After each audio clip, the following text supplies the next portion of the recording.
Hello, hi guys! Magandang gabi sa inyo lahat. This is Jim from Masagari Channel, a faith healer, also mata reader. So ngayong gabing to, tingnan natin ang nagsabihin sa inyo ng ating mga gabay.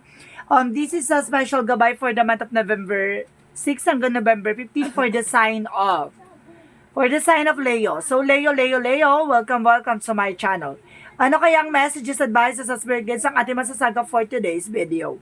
Kano naman kayang energy or kaganapan sa buhay ng mga Leo signs ang ating mahagilap? So guys, this reading is a general reading lamang, hindi lahat makaka-resonate. Kunin lamang po ang makaka-relate sa inyo. And comment down below kung kaninong energy ang ating nasagap. And of course, don't forget to like and subscribe my channel. And hit notification bell for more videos update. And of course, maraming salamat po sa walang sawang pagsuporta sa aking channel, lalong-lalo na hindi nag-skip ng ads. Naway pagpalain kayo ng Diyos at may kapal siksik tigdig nag-uumapaw, ang manambalik sa inyong biyaya. So guys, Leo signs, kumapit-kapit ka dala namin sa sayo ng ating mga gabay. Umpisahan na natin. Angel Spirit Guides, give me information for the sign of Leo. There's a Seven of Swords. So some of you, there's a sneakiness, cheating, lying on you. And because there's a Knight of Wands. So ibig sabihin dito, there's kumbaga, kalmado, no? Kalmahin mo lang. Hindi pwede yung pala decision ka dyan. Kumbaga sinasabi dito, na kumbaga, may something rebellious or something, kumbaga, nagre-rebelde dito, kaya ito gumagawa ng hindi maganda. No? Kumbaga, nagkaroon ng cheating, that because of parang nagrebelde, no? Let's see what is additional messages. And of course, there's Ace of Cups. There's a new love life, new romance, no? And of course, there's a Three of Cups. There's a partnership or something, a celebration. So, commitment for social friends or social cycles of friends. And of course, there's Queen of Cups. There's an healing. So, may healing daw dito. At the same time, there's a Knight of Wands. The King of Wands, sorry. There's a King of Wands. There's information na sinasabi na being optimistic. Always think positive, no? Kumbaga, there's a visions, no? Kumbaga, kailangan,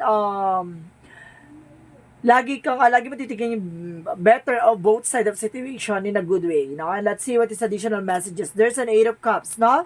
Kailangan mo na mag-move on. So, ibig sabihin, no, some of you, kung may person ka na, kumbaga nag-cheating or lying sa'yo, na kailangan mo na mag-move on.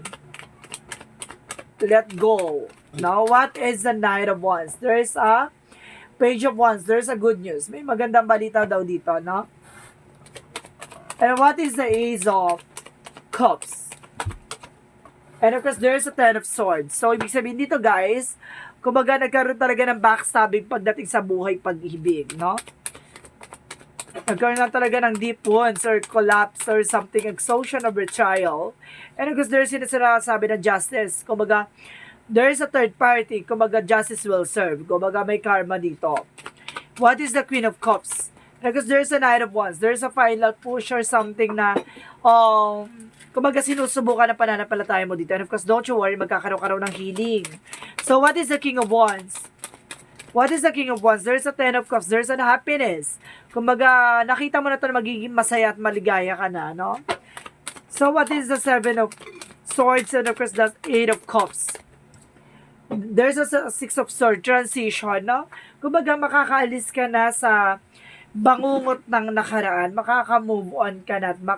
Kumbaga, tinanggap mo na yung lesson or tinanggap mo na yung nangyari sa'yo, no? Kumbaga, ganun talaga.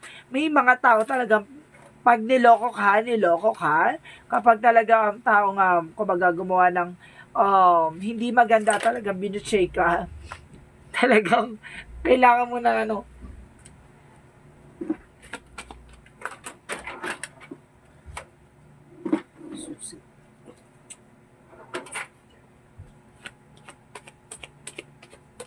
Okay, there is a Knight of Wands and of course the Page of Wands.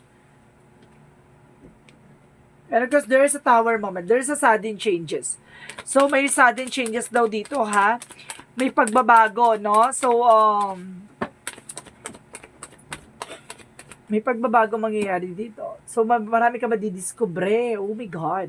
There's a Four of Pentacles. There's a long-term investment. Sinasabi dito, protection mo yung finances mo, no? Mag-budget ka.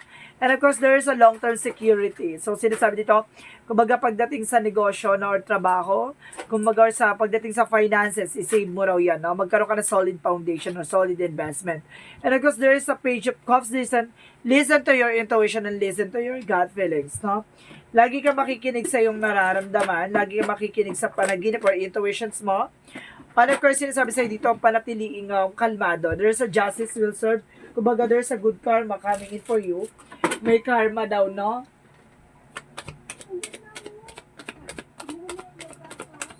And of course, there is a temperance, a perfect timing. Oh, kaya pala sinasabi, there's an healing. And of course, there's a lot of one's perseverance, no? Magantay ka. Kasi may taong ibibigay or may taong nakalaan para sa'yo or may pagkakataon pagdating sa finances, baka magkakaroon ka na ng healing and balance. So, let's see what is the King of Wands and the Ten of Cups. So, there is a Page of Swords. So, ngayon sinasabi na sa'yo na magiging masaya ka. So, kailangan mo maging matalino at maging wais. So, let's see what is the outcome. Let's see what is the outcome.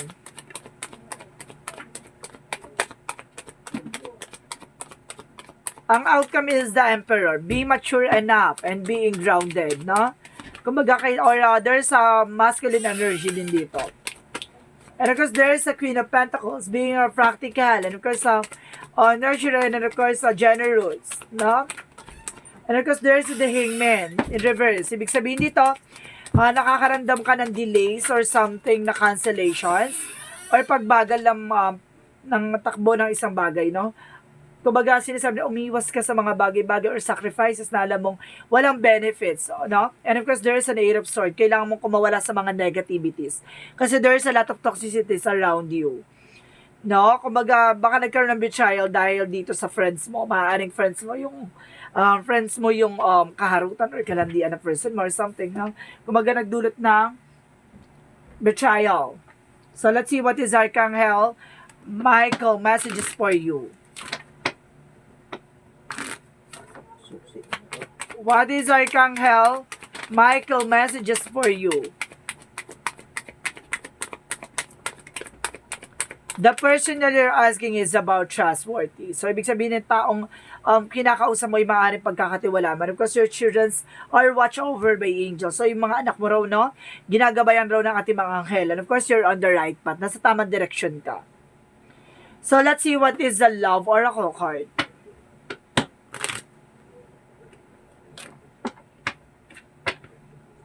Let's see what is the Love Oracle card. Oh my God, there's a clock. Need time, takes time. So talaga kailangan mo talaga ng oras at panahon. And girl with the snake, I told you, may umahas sa'yo, no? Meron talagang third party dito. And of course, there's a mirror. No, there's kumbaga, ang salamin, di ba, pag nabasag na, hindi na muling mabubuo yan. May lamat na. And of course, there is an addiction. Kumbaga, some of you, baka there's an obsession of possessions. Kumbaga, merong, kumbaga siguro yung person mo mahilig sa, diba? Alam mo na. So, let's see what is a yin and yang oracle card. Let's see what is a yin and yang oracle card. Let's see what is a yin and yang oracle card. There is a thought. So, ibig sabihin dito, maaaring ang negative energy is yung iniisip mo, no? And of course, there's a shadow side, a truth reveal. And of course, there's a third eye, clarity. Magkakaroon ka ng kaliwanagan. And of course, there's a third party. So, may third party talaga. There's a third party. So, let's see what is this Monthology. So, malalaman mo at mauunawaan mo yung nangyayari. And your commitment is being tested, no? Pagdating sa relasyon, talagang subok sa inyong dalawa. And of course, what you need to release. Ano ba yung kailangan mo i-release? Yung negativities or toxicities. Marami kasing toxic sa paligid mo, even sa related mo. Kumbaga, there's a family related, may toxic din, no? There's a family toxic friends, no? And toxic environment. And of course, you got the love, boundaries. Kailangan mo mag-set ng boundaries, no? And of course, sinasabi dito, the seas of the Mintica, kumbaga magkakaroon ka ng kaliwanagan dito, no? Kumbaga mararamdaman mo yung refresh. Kumbaga magre-refresh or magkakaroon ka ng retreat. So, let's see what is additional messages. Additional messages. And of course, sinasabi dito, there's a problem solving. So, sa resolution, masusolusyon na yung mga problema mo. And of course, there is an astral travel. So, some of you ha, kumbaga, nakita mo na yung mangyayari no? Kumbaga, nalaman mo na. Nga lang kasi hindi ka nag-pay attention. Nagkaroon ka na ng visions, no? Additional messages. There's a relationship. And of course, sinasabi dito, there's a balance. Kailangan maging balance, no? Maaaring napabayaan mo rin tong person mo, no? So, let's see kaya nagkaroon ng third party. Let's see what is additional messages. And of course, na anxiety. So, ngayon, depressed ka or stress ka. And angel of strength. Kailangan mo maging matapang, lakasan mo yung loob mo, no? Ibalik mo yung confident mo sa sarili mo.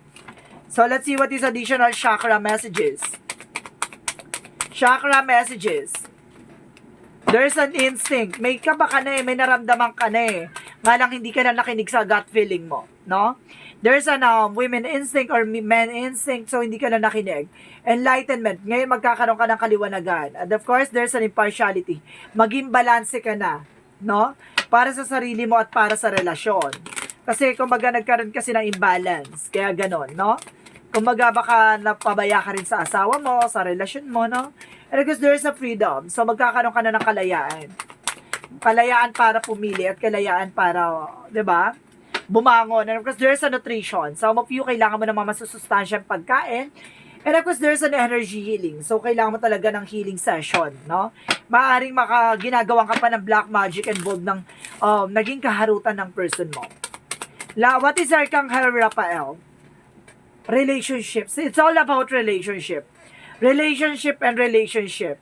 So, ibig sabihin, it's all about relationship, no? May about sa relasyon. So, ibig sabihin na there's a soul contract or so there's a twin flame energy.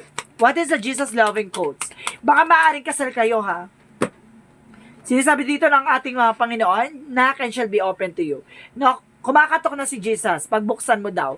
Kumaga, opportunity na yan para malaman mo at maunawaan mo yung pagkukulang mo at kamalian mo, no? Let's see what is additional messages. Let's see what is the angel's number. Let's see what is the angel's number. There's a 6. I am nurturing. So, sinasabi dito, your heart is your gift. You are naturally born nurturer and have a great talent for helping and healing others. You are a epitome of self-sacrifice and a protector for those you love.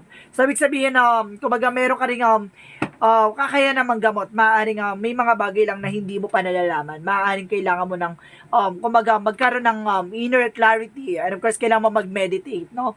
At para maunawaan mo yung gift na binigay sa iyo. At the same time, kumbaga handa ka kasi magsakripisyo, no? Kumbaga minsan napapabayaan mo na yung sarili mo. Ayun yun, wala ka na ng balance. So, what is the messages of life? And of course, there's a return to the inner, remain in the light, sorry. There's a remain in the light. Today I observe, I take time to think calmly and wisely.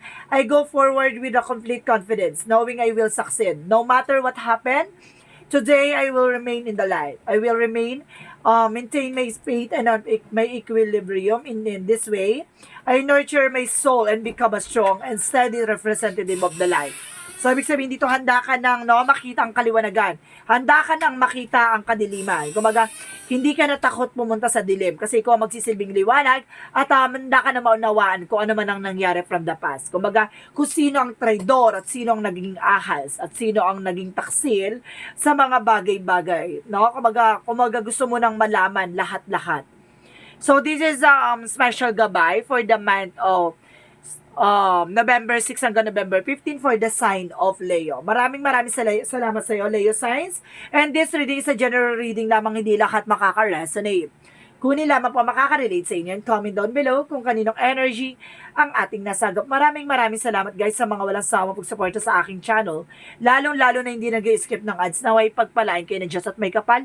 Siksik diglig nag-uumapo manambalik sa inyong biyaya. Maraming salamat po. And see you in the next video. Bye-bye. And babush.